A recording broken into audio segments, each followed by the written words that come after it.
बाज ने अपनी बेटी का हाथ सौदागर के हाथों में सौंपते हुए कहा, बड़े नाजों से पाला है इसको, इसका ख्याल रखना।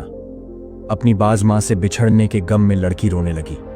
बाज ने अपनी रोती बिलखती हुई बेटी से कहा, जब भी तुझे मेरी जरूरत होगी वह गाना गाकर मुझे बुलाना, मैं उसी वक्त हाजिर हो जाऊंगी। उसके बाद सौदागर ने बाज से जाने की अनुमति ली और बाज की सुंदर बेटी को अपने साथ अपने घर ले गया और बहुत ही धूमधाम से शादी रचाई। उसके बाद सौदागर प्यार जतन से उसके साथ जीवन बिताने लगे। यह बात उनकी पहली पत्नियों को सहन नहीं हुई, क्योंकि सौदागर उस बाज लड़की को अधिक महत्व देने लगा था। इसी कारण वे चारों बाज की बेटी से ईर्ष्या करने लगी। जब सौदागर घर बाहर रहता तब वे छल कपट से उसे कष्ट पहुंचाने की हर कोशिश करती। एक दिन चारों पत्नियों ने आकर उसे सबके लिए चावल बनाने को कहा। बाज की बेटी की आंखों के आगे अंधेरा छा गया। खाना बनाना तो दूर, उसने आज तक किसी को चावल बनाते हुए भी नहीं देखा था। उसे कुछ नहीं सूझा। रोती बिलखती वह घर के पीछे लगे केले के पौधों के बीच छिपकर बाज मां को बुलाने लगी। झट से बाज उसके आगे हाजिर हो गई और बड़े प्यार से बुलाने का कारण पूछा। बेटी ने कहा, मां, मेरी 4 सौतों ने मिलकर मुझे अकेले ही सबके लिए भात बनाने को कहा है, लेकिन मुझे तो कुछ नहीं मालूम भात क्या होता है और कैसे बनाते हैं। अगर मैंने नहीं बनाया तो वे मेरे पति के आगे मेरी चुगली करके मुझे नाकारी सिद्ध कर मुझे कष्ट देंगी। बाज मां ने कहा, बेटी तू मत डरना, मैं जैसा बताती हूं तू वैसे ही करती जा। एक बर्तन में पानी डालकर उसमें एक चावल डाल देना, दूसरे बर्तन में भी पानी डालकर एक साग का पत्ता डाल देना। दोनों बर्तनों पर ढक्कन लगाकर नीचे एक एक लकड़ी देकर तू घर से बाहर आकर बैठी रहना। देखना दोनों बर्तनों में अक्षय भात और सब्जी तैयार मिलेगी। ऐसा कहकर बाज उड़ गई। बेटी ने ठीक वैसा ही किया।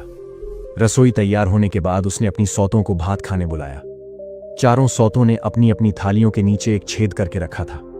जैसे ही वह सब्जियों का रस परोसती, छेद से सारा रस बह जाता। दोबारा कहती, भात खत्म हो गया है और लाओ। अक्षय बर्तन से खाना परोसने के कारण खत्म नहीं हो रहा था। अंत में चारों सौतें हारकर शर्म से उठकर चली गईं। एक दिन चारों सौतों ने मिलकर बाज की बेटी को गायों की गौशाला साफ करने को कहा। उसे कहां साफ सफाई की आदत थी, उसने तो कभी कुछ नहीं किया। वह गौशाला में गायों के बीच जाकर रोती हुई बाज मां को बुलाने लगी। बाज मां रोज की तरह झट से बेटी के पास पहुंची और बड़े प्यार से बुलाने का कारण पूछा।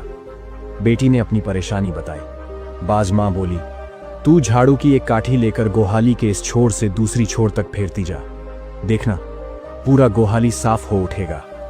कहकर बाज मां उड़ चली। मां के कहे अनुसार बेटी ने काम किया और देखा कि गोहाली एकदम चमक उठा है। सौदागर बाज की बेटी के काम काज को देखकर और प्रसन्न हुआ और ज्यादा प्यार करने लगा। इस तरह दिन बीतने लगे। हर साल की तरह बोहाग बिहू आ गया। सौदागर ने अपनी पत्नियों को कपास देकर कहा, बिहू में पहनने के लिए कमीज, धोती, कपड़े और गमछा बना देना। कौन कितना सुंदर कपड़े बुन सकती है, मैं देखना चाहता हूं। चारों पत्नियां कपास को धोकर धुनकर सूत निकालकर तांत में कपड़े बुनने लगीं। मगर बाज की बेटी को यह सब कुछ नहीं आता था। वह रोनी सूरत लिए कपास हाथ में लिए बैठी रही। 4 सौतों ने सोचा, इस बार यह बुरी तरह फंसी। कपड़ा न दे पाने पर सौदागर इसे क्या करेगा पता नहीं, और मन ही मन खुश होने लगी। उधर बिहू के दिन करीब आने लगे। बाज की बेटी घर के पीछे केले के बगीचे में छिपकर मां को बुलाने लगी। इस बार भी बाज मां ने उपाय दिया।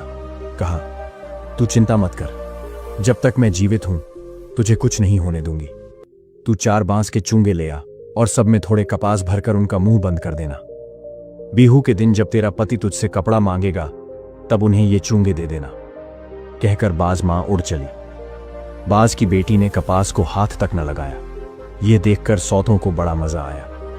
बिहू के दिन पति के पैरों को छूकर प्रणाम करके एक एक कर चारों पत्नियों ने उन्हें सुंदर कपड़े दिए और बदले में पति का प्रेम और आशीर्वाद पाया। बाज की बेटी ने 4 चूंगे उनके हाथ में थमा दिए। कपड़ों के बदले चूंगे को देखकर चारों पत्नियां ठहाके मारकर हंसने लगीं।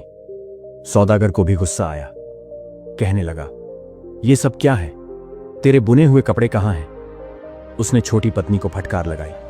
बाज की बेटी ने विनम्रता से कहा, इन्हें खोल कर देखिए, आगे की कहानी देखने के लिए बने रहे।